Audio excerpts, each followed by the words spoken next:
بسم الله الرحمن الرحيم. النهاردة الحلقة التانية من أبواب الخوف، وهنتكلم عن أنا ليه بخاف من الفشل. بس قبل ما أبدأ بقى خليني أسلم عليكم وأقول لكم السلام عليكم ورحمة الله وبركاته. معاكم سلام سعد، ويلا بينا نبدأ الحلقة. أول سبب من الأسباب هو تجربة سلبية أو صدمة حصلت ليك. من الآخر كده أنت كان زمان عندك هدف وكان نفسك توصله وحاولت إنك تسعى ليه وتحققه، لكن أنت سعيت وحاولت توصل لكن للأسف ما وصلتش للنتيجة اللي انت عايزها، او ما وصلتش اصلا لأي حاجة. او ان مثلا حد من الناس المقربين ليك كان عندهم نفس الهدف اللي هو عندك، وحاول ان هو يسعى له وحاول ان هو يحققه وحققه، لكن نتيجته كانت غير سارة، فانت بقيت خلاص متعقد. زي مثلا البنات اللي هم عندهم العقدة من الزواج، اللي هم خايفين يتجوزوا. ده ممكن يبقى سبب من الأسباب، إن مثلا هي شافت إن تجربة مامتها هي تجربة ما كانتش تجربة نتيجتها حلوة، فهي بقت متعقدة وخايفة من إن هي تتجوز علشان ما تكررش مثلا نفس نتيجة مامتها في الارتباط. إن أنت تكون بتركز في التفاصيل زيادة عن اللزوم، وعايز كل التفاصيل اللي أنت بتعملها تبقى ممتازة وبيرفكت، مثالية وما فيهاش غلطة. ولو في تنتوفة صغيرة او فيها مشكلة او مش مثالية قوي او مش عاجباك، تفضل تعيد وتزيد فيها تعيد وتزيد فيها لحد ما تلاقي نفسك ان انت اخرت نفسك زيادة عن اللزوم، او ان انت مش عارف تنجز الحاجة اللي انت عايز تنجزها. ان انت بتكون بتحط لنفسك توقعات عالية، او بتكون عايز توصل لنتائج عالية، فده بيخليك دايما مش راضي عن نفسك ومش راضي عن نتائجك ومش راضي عن حالك، يا إلا اللي حواليك هم اللي بيكونوا حاطين عليك لود أو حمل التوقعات العالية، ودايما مستنيين منك النتائج العالية فقط. خوفي من ان انا مطلعش قد التوقعات العالية اللي انا حطيتها لنفسي، ده خوف وهمي. لان ببساطة مفيش حد سعى وفضل مستمر وعنده اصرار على السعي وما وصلش، يا بيوصل للي هو عايزه، يا بيوصل لكمية معلومات بتوصله لشيء اخر مناسب ليه اكتر. لان ببساطة من خلال تجربة تحقيق الهدف ده بيخليني اكتشف في نفسي جوانب في شخصيتي جديدة انا ما كنتش شايفها وما كنتش اعرف عنها حاجة، والجوانب دي بتولد عندي شغف جديد بيخليني ان انا ابدأ فيه، بيبقى بالنسبة لي طريق جديد انا بمشيله، ولما بمشيله وبسعى فيه وبصبر وبكون مع الله انا بوصل وبحقق شيء انا ما كنتش متخيل اصلا ان انا احققه واوصل له. وده اصلا كلام ربنا لينا في سورة النحل: بسم الله الرحمن الرحيم، من عمل صالحا من ذكر او انثى وهو مؤمن فلنحيينه حياة طيبة ولنجزينهم أجرهم بأحسن ما كانوا يعملون. صدق الله العظيم. خوف من النجاح. متخيل يعني ايه الكلام ده؟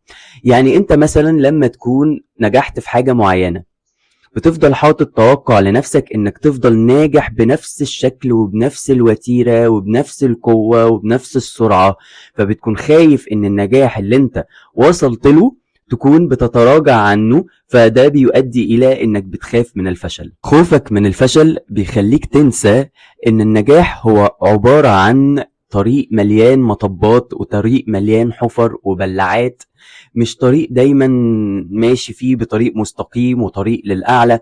بتنسى ان النجاح الحقيقي هو انك تكون مستمر على طريق النجاح، مش لازم بنفس القوة ومش لازم برضو بنفس السرعة. ان انا بكون فاكر ان الفشل مش بيعلمني حاجة، وان الفشل مش بيغير حاجة، بل بالعكس هو بيخليني ارجع لورا، وده معتقد خاطئ. علشان كل المخترعين ما وصلوش للاختراع اللي هم عايزين يخترعوه إلا بعد مليون محاولة من الفشل. كل مرة هم كانوا عايزين يوصلوا لهدفهم وما وصلوش، كانوا بيتعلموا خطوة جديدة تجاه الهدف اللي هم عايزين يحققوه. فمن الآخر كده المخترعين لا يهابوا الفشل، لا يخافوا من الفشل، فانت كمان خليك ما تخافش من الفشل زيهم عشان تخترع وتوصل للشيء اللي انت عايزه. ان انا رابط فشلي او عدم اصابتي بالهدف بقدرتي وقوتي واستحقاقي كإنسان. ان انا ما اصبتش الهدف او ان انا ما وصلتش للهدف اللي انا عايزه، يبقى ان انا كده شخص غير مستحق، غير قوي، غير فعال، لا أستحق المحبة، لا أستحق النجاح، لا أستحق إن أنا أحس بمشاعر فيها استمتاع وبهجة، لا أستحق أي شيء، إلى إن دي مش الحقيقة أبدا. أنت شخص قوي، شخص فعال، شخص مستحق، لأن الله هو اللي قال كده. الله قال: بسم الله الرحمن الرحيم: ولقد خلقنا الإنسان في أحسن تقويم. صدق الله العظيم. يعني إيه؟ يعني ربنا خلقك في أحسن شكل وأحسن صورة وأحسن صفات، لأنك آخد من صفات الله. إن أنا بكون حاسس بالخزي وبالعار لما ما بوصلش للهدف اللي أنا بكون حاطه لنفسي، أو ما بوصلش للتوقعات اللي أنا بكون حاططها لنفسي، أو للنتائج اللي أنا بكون حاططها. بكون مكسوف من نفسي، أو بكون مكسوف من منظري قدام الناس. أصل الناس هتقول عليا إيه؟ أصل فلان هيقول عليا، أصل الجيران هيقولوا عليا إيه، أصل الشارع هيقول عليا إيه، او الناس اللي في الشغل زمايلي هيقولوا عليا ايه. فده بيبقى شكل من اشكال الخوف من الفشل بيظهر عليك بالطريقه دي. انا بكون دايما ناقد لنفسي وناقد لذاتي. حتى لما بقعد مع نفسي وبتكلم مع نفسي انا بكون بتكلم بشكل سلبي جدا. انا بنقد نفسي على كل حاجه، انا بنقد نفسي على اصغر التفاصيل اللي انا ما عملتهاش او مركزتش فيها او غلطت فيها كانسان عادي، انا بنقد نفسي عليها.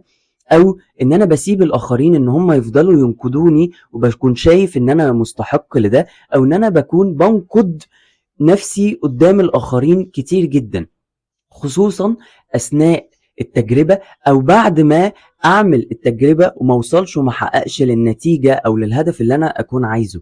فكلامي بيكون خالي من العطف، خالي من الحب، خالي من الود، خالي من اللطف، خالي من كل شيء ايجابي يحفزني ان انا ارجع واقوم واقف واكمل تاني.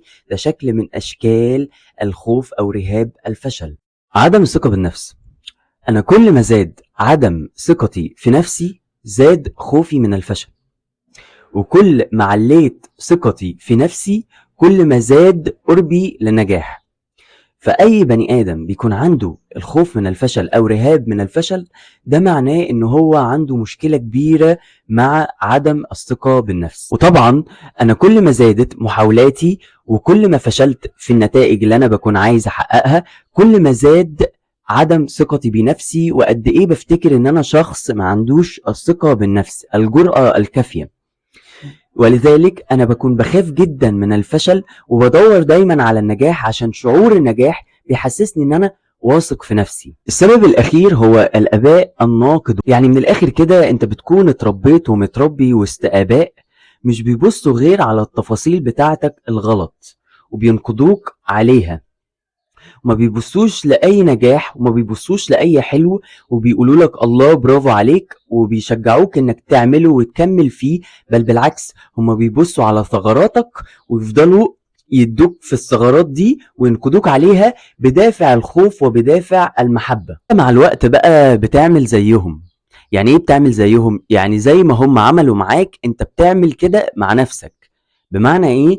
بمعنى ان انت بتفضل ان انت ما تبصش على نجاحاتك، ما بتبصش على اي حاجة حلوة انت بتعملها لنفسك او للاخرين، ما بتبصش غير على الثغرات والغلطات وبتفضل تركز فيها وبتفضل تحاول تصلح فيها وبتنسى الحلو بتاعك. فبيتولد عندك رهاب من الفشل او خوف من الفشل، وده شكل من اشكاله. واخيرا بقى، بعد ما عرفنا اسباب الخوف من الفشل او رهاب الفشل، كده انا بدأت اعرف الجذر او اساس المشكلة. لما هعرف اساس المشكلة هكون عارف ايه هو الطريق اللي همشيه، او ايه هي الخطوات اللي هعملها اللي هتخليني ان انا انهي على الخوف ده من الفشل، علشان ابدأ اشوف الحياة بشكل جديد واشوف نفسي بشكل جديد. اشوف ان الحياة عبارة عن تجارب، وان انا يكون جوايا الجرأة والحماسة اني اجرب، لان انا ما عنديش مشكلة خلاص ان انا افشل، فاجرب واعيش وادخل في مغامرات واشوف ان الدنيا حلوة وجميلة. اكون متصالح مع نفسي، اكون متصالح مع الناس اللي حواليا، اكون راضي عن نفسي، اكون شايف نفسي حلو في جميع حالاتي، اكون شايف نفسي ان انا مستحق في جميع حالاتي.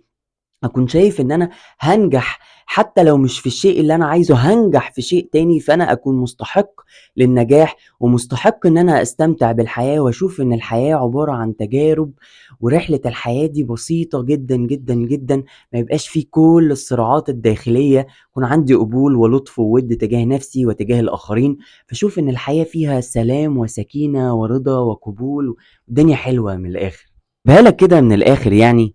بُص، النتيجة بجد اللي أنا المفروض أكون خايف منها وأعمل حسابها زيادة عن اللزوم وتبقى دايمًا في بالي وهي شغلتي الشاغلة، هي نتيجة أعمالي يوم القيامة. فلو أنت عايز تخاف من الفشل، خاف من فشلك أمام الله يوم القيامة. فهات من الآخر واعرف خوفك وعلّم عليه.